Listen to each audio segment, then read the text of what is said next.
Hello everyone, मैं doctor Swati Sharma English सूत्रा में आप सभी का स्वागत करती हूँ। और ये आज हमारी टारगेट जूनियर सीरीज 5 इंग्लिश के एमसीक्यूज हैं। भाई आज मैंने ना लिटरेचर के क्वेश्चंस रखे हैं। कभी कभी ना दिमाग ऐसा हो जाता है, सच बता रही हूँ कि दिमाग जो है ना कई बार बहुत खराब हो जाता है, मगर मैं उन लोगों में से हूँ कि मैं इन चीजों को पीछे रखकर आगे बढ़ने में यकीन रखती हूँ। लेकिन कई बार यार इतना सिर पे सवार हो जाते हैं ना लोग और चीजें जो होती हैं कि मुझे समझ में नहीं आता मैं कहाँ गलत हूँ। और चल हूँ गलत तो हूँ, कोई बात नहीं, इट्स ओके, ठीक है जी, सब चीज बढ़िया है। मुझे चाहने वाले भी बहुत है और जो है इससे आप लोगों को समझ में आ गया होगा मैं ऐसे क्यों बोल रही हूँ। ठीक है, चलो स्टार्ट करते हैं without wasting time, let's start. तो भाई ये है भाई एंटी ग्रेड का बैच चल रहा है और कुछ आप लोगों ने एक बार कमेंट करके ये भी बताइएगा कि जीएस के जो सर ने वीडियो डाला है, how did you like it. आपका ज्यादा से ज्यादा अगर आप लोग उस पर कमेंट्स करेंगे, उस वीडियो को देखेंगे।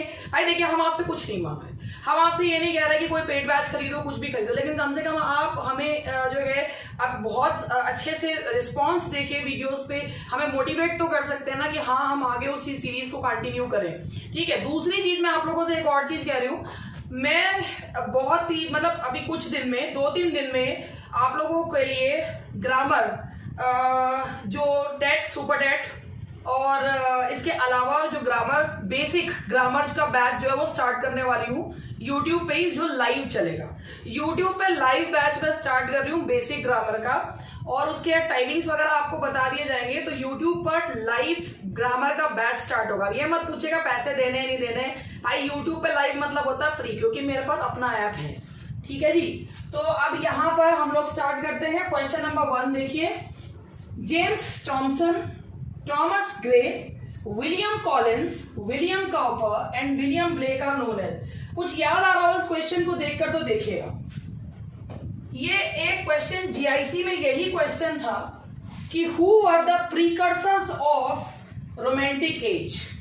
उसमें जो नाम दे रखा था ग्रे और कॉलिंस दिया हुआ था और वर्ड्सवर्थ और कॉलरिज भी दिया हुआ था। अब किसने क्या लगाया है ये तो मुझे नहीं पता, लेकिन James Thomson, Thomas Gray, William Collins, William Cowper and William Blake are known as, इन्हें जाना जाता है प्रीकर्सर ऑफ रोमांटिक एज, यानी कि ये ट्रांजिशनल एज को बिलोंग करते हैं, जो नियो क्लासिकल एज और रोमांटिक एज के बीच की एज कहलाती है। ट्रांजिशनल एज संक्रमण काल या एक एज से दूसरे एज में जाने का जो वह संधि का समय होता है उसे कहा जाता है कि मतलब कि ट्रांजिशनल एज जो है उसे कहा जाता है। तो भाई ये जो राइटर्स थे ना तो ये कंप्लीटली नियो क्लासिकल थे, ना ये इनमें रोमांटिक कंप्लीटली रोमांटिक एज के थे। ये दोनों के ये थ्रेशोल्ड पे खड़े हुए थे, they were on the threshold of romanticism and neoclassical age. तो इसीलिए इन्हें कहा जाता है, इनकी कविताओं को पढ़कर ये पता चलता है कि they had that revolting spirit against the set rules of neoclassical age. तो ये जो राइटर्स हैं ये माने जाते हैं कि these writers were the precursors of romantic as. And one more thing, one of the persons commented on this channel that why don't you teach in English. So dear, let me tell you very clearly that I know how to speak English well, but the thing is most of the students of mine do understand the lectures in Hindi. I have command over both the languages that you can very well understand, that I can understand people in English as well. But the connection they take in Hindi, that is automatic condition, that is quick connection. That is why I prefer to teach in bilingual language and not only one language. So give me some time. Maybe in future I will be teaching in only English. So wait for that time. And if you do not find my lectures interesting, so wait for that time when I will be teaching in English. I hope the message is clear to you, because most of my students do understand things in Hindi. That is why. And now, अब ये मैं आप बात कहिएगा कि भाई madam ने ये रट रखा था यार, इतनी अंग्रेजी तो हम बोल लेते हैं, मतलब कि क्या कहें। Now the next question is, अब ये ओवर एक्टिंग सी हो गई थोड़ी, है ना, किसी को ओवर एक्टिंग लगती है, किसी को कुछ लगता है। मैं क्या करूं, मैं कहाँ जाऊं, मुझे समझ में नहीं आता। ठीक है, मैं क्यों जाऊं कहीं पे भी, मेरे को तो पढ़ाना है, I have to teach you. ठीक है, which English poet is called one of the greatest poets of transitional age. अभी मैंने आपको ट्रांजिशनल एज बताया था, दैट वाज संक्रमण काल और ऑन द थ्रेशोल्ड। ठीक है, थ्रेशोल्ड वाला बताया था कि जो कि नियो क्लासिकल एज के उस पे नियो क्लासिकल और रोमांटिक एज के बीच में। तो कौन से राइटर को ट्रांजिशनल पोएट माना जाता है? भाई देखिए, ये क्वेश्चंस होते हैं बिटवीन द लाइन क्वेश्चंस होते हैं। ये है टॉमस ग्रे, जिन्होंने एलिजिनेटर इन अ कंट्री चर्चा लिखी है, जिन्होंने पोएट लॉरियरशिप को डिक्लाइन कर दिया था, भाई उन्होंने लेने से मना कर दिया था। और ये जो राइटर है, ये सबसे बड़ा greatest poets of transitional age माना जाता है। आई होप आप ट्रांजिशनल एज भी समझ गए होंगे कि ट्रांजिशनल एज का क्या मतलब है। For which type of poems William Collins is famous? William Collins कौन से पोएम्स के लिए फेमस हैं? तो विलियम कॉलिंस फेमस हैं ओड के लिए। ओड लिखा करते थे, यानी कि किसी को एड्रेस करने के लिए। ओड टू इवनिंग इनका बहुत ही फेमस ओड है। तो विलियम कॉलिंस जो है फेमस थे precursor of romantic as for odds. Who is called a poet painter? Poet painter किस व्यक्ति को कहा जाता है? तो पोएट पेंटर कहा जाता है विलियम ब्लेक को। William Blake is also known as the precursor of romantic age, and he wrote songs of innocence, songs of experience. When he wrote songs of innocence, he was very much influenced by the French Revolution, and that same year songs of innocence appeared. By 1789 में ही French revolution हुआ और उसी year में songs of innocence आए। At that time उनको लगता था कि फ्रेंच रेवोल्यूशन के बाद the power will be in the hands of the weak, कि भाई फ्रेंच रेवोल्यूशन किसके लिए किया गया था? For the people. तो एक नारा था फ्रेंच रेवोल्यूशन का, इक्वालिटी, लिबर्टी एंड फ्रेटर्निटी। बहुत से इंग्लिश पोएट्स जो है फ्रेंच रेवोल्यूशन से प्रभावित थे। फ्रेंच रेवोल्यूशन की क्रांति के सीड्स केवल फ्रेंच रेवोल्यूशन फ्रांस तक ही नहीं सीमित रहे, उसका प्रभाव इंग्लिश लोगों पर भी पड़ा, इंग्लिश पोएट्स पर भी पड़ा। William Blake was very much influenced by it. लेकिन कुछ समय बाद उन्हें समझ में आ गया, आंदोलन कोई भी हो, पावर जिसके भी हाथ में होती है, power corrupts and absolute power corrupts absolutely. तो उन्हें यही चीज लगी कि भाई ऐसा नहीं होता कि जो दबा कुचला वर्ग है उसके हाथ में पावर आ जाएगी। अगर आ भी जाती है तो वो अपने से नीचे वाले को दबाना शुरू कर देते हैं। तो उनका आया था songs of experience. William Blake ने लिखी है the marriage of heaven and hell, जिसमें उन्होंने दांते की जो टेक्निक थी, जो इनफर्नो वाली, फ्रॉम हेल टू हेवन वाली, उसको अपनाया है। जैसे पैराडाइज लॉस्ट में मिल्टन ने हेल का वर्णन करा है। तो इसी तरीके से पोएट पेंटर है विलियम ब्लेक। इन्हें कहा जाता है कि पोएट पेंटर इनको कहा जाता है विलियम ब्लेक को। Who wrote The Marriage of Heaven and Hell? ये मैंने अभी आपको बताया ही। The Marriage of Heaven and Hell was written by William Blake, the precursor of Romantic Age. In which poem Thomas Gray imagined his own death? कौन सी poem में Thomas Gray, जो कि transitional poet थे, अपनी ही मृत्यु के बारे में सोचते हैं? तो that poem is an elegy written in a country churchyard. ये elegy written in a country churchyard जो है, ये एक कैसी एलिजी है? इस पर भी क्वेश्चन आया हुआ है कि elegy written in a country churchyard कैसी एलिजी है? That is impersonal elegy. हालांकि इन्होंने अपने फ्रेंड की मृत्यु को ध्यान में रखते हुए, ठीक है,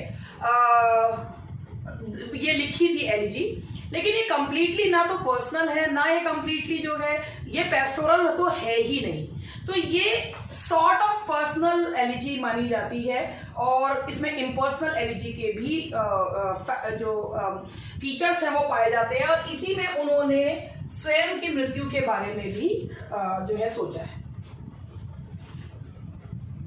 Who is the greatest prose writer of romantic age? Prose writer romantic age का कौन है? That is Charles Lamb, the prince of among English essays, जो इलिया के नाम से लिखा करते थे। He was the greatest prose writer of romantic age. Who wrote Tales from Shakespeare? ये क्वेश्चन भी था, टेल्स फ्रॉम शेक्सपियर, ये पीजीटी का क्वेश्चन था। Tales from Shakespeare was written by Lamb. और इसके बाद नेक्स्ट क्वेश्चन है, Who wrote table talk? Table talk किसने लिखा है? तो टेबल टॉक जो है, वो जो एसे है, that was written by William Hazlitt ने लिखा। ये भी रोमांटिक एज के राइटर हैं। Which English essayist points out the difference between the literature of knowledge and literature of power? किस इंग्लिश एसेइस्ट ने कहा है कि लिटरेचर ऑफ नॉलेज और लिटरेचर ऑफ पावर में अंतर होता है? तो that was written by Thomas De Quincey. ये वही है जिन्होंने लिखा है Confessions of an opium eater. Who wrote the historical novel Walpurga or the Life and Adventures of Castruccio, Prince of Yucca? तो ये जो हिस्टोरिकल नॉवल है ये लिखा गया है मैरी शेले के द्वारा। ये वही मैरी शेले हैं जो शेले की वाइफ थी, जिन्होंने फ्रैंकेनस्टीन और द मॉडर्न प्रोमेथ्यूज लिखा है, और इन्होंने ये हिस्टोरिकल नॉवल लिखा है Walpurga। Who wrote the closet drama Manfred? Manfred जो है वो किसने लिखा है? तो मैनफ्रेड जो है वो लिखा है, Manfred was written by Byron.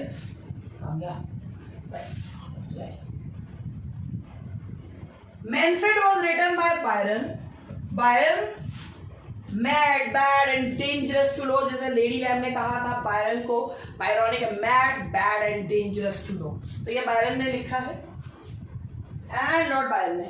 Who wrote the Vindication of the Rights of Women and Vindication of the Rights of Men? 1792 में ये लिखा है मैरी वोल्स्टनक्राफ्ट में, जो कि मैरी वोल्स्टनक्राफ्ट की ये जो वर्क है ये फर्स्ट फेमिनिस्टिक राइटिंग कहलाती है। इसमें उन्होंने औरतों के अधिकारों के बारे में टू सम सॉर्ट बात करी है, और ये पहली भाई फेमिनिस्टिक राइटिंग जो आई है वो 20th सेंचुरी से आई है, जो विमेन एम्पावरमेंट के बारे में और फेमिनिस्टिक राइटिंग के बारे में, गाइनोक्रिटिसिज्म जो आया है। लेकिन उससे पहले एक वुमेन के अधिकारों के बारे में जो बात करी गई है वो मैरी वोल्स्टनक्राफ्ट ने करी है, Vindication of the Rights of Women, 1792। Date याद रखिएगा, काफी इंपॉर्टेंट डेट है। John Keats dedicated Endymion to, ये वही एंडीमियन है जिसके लिए कीट्स को बड़ा ही क्रिटिसिज्म सहन करना पड़ा था, और कीट्स को मतलब बेचारा कीट्स का दिल टूट गया। अब कितना प्यारा मासूम सा मतलब पोएट था, लोगों ने जीने नहीं दिया उसको, ठीक है। तो John Keats dedicated Endymion to, Endymion जो कीट्स की बड़ी प्यारी सी पोयम है, and I don't know how people find out faults in these poems. इतनी प्यारी खूबसूरत पोयम्स होती हैं। तो एंडीमियन जो है वो उन्होंने डेडिकेट करी है the memory of Thomas Chatterton. Chatterton भी एक बहुत कम उम्र के कवि थे और उन्होंने आत्महत्या कर ली थी, तो ये जो पोएम है it was dedicated to Thomas Chatterton. Who of the following is the writer of Aurangzeb? Aurangzeb जो वर्क है वो किसने लिखा है? अब औरंगजेब पढ़कर ये लग रहा है कि यार औरंगजेब वर्क जो है किसी इंडियन राइटर ने लिखा होगा या नहीं। नहीं जी, औरंगजेब जो लिखा है वो ड्राइडन ने लिखा है। It was written by Dryden, the first poet laureate.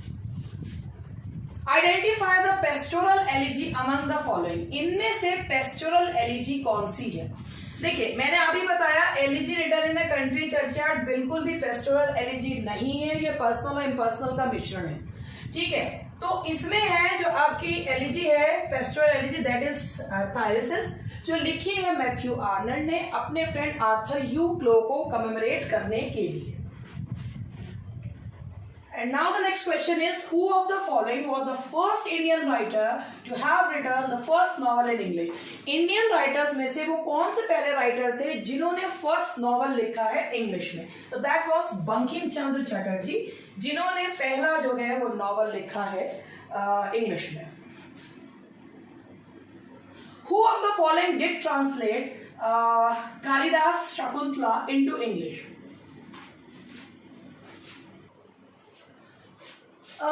Kalidas की शाकुंतलम जो है वो ट्रांसलेट करी गई है। ये हमारा ये एक हमारी क्लासिकल राइटिंग है अभिज्ञान शाकुंतलम, तो उसको किसने इंग्लिश में ट्रांसलेट करा? That was translated by William Jones. William Jones ने उसे ट्रांसलेट करा है। The term magic realism was coined by, magic realism जो टर्म है ये कॉइन किया गया था जर्मन हिस्टोरियन फ्रेंच रो के द्वारा अपनी किताब में, और मैजिक रियलिज्म टर्म ये he was the German historian. और आज का जो लास्ट क्वेश्चन है, करना तो बहुत कुछ चाह रही थी मगर आज जो है बस करा नहीं मैंने। Who of the following did invent the term sprung rhythm? Sprung rhythm का मतलब होता है कि भाई कहीं पर स्ट्रेस होता है, फिर कुछ छोड़कर फिर स्ट्रेस होता है, तो कूदती हुई रिदम जो है उसे कहते हैं, that is known as sprung rhythm। तो ये किसने दिया था? That was given by G.M. Hopkins. तो दैट्स ऑल फॉर टुडे, आज के लिए इतना ही। बाकी कल मिलती हूँ काफी सारे मटेरियल के साथ, और that's all for today. Thank you very much इतना पेशेंटली सुनने के लिए। अब इस पर भी कोई उटपटांग कमेंट करना तो कर देना, कोई बात नहीं, हम तो हैं ही इसलिए।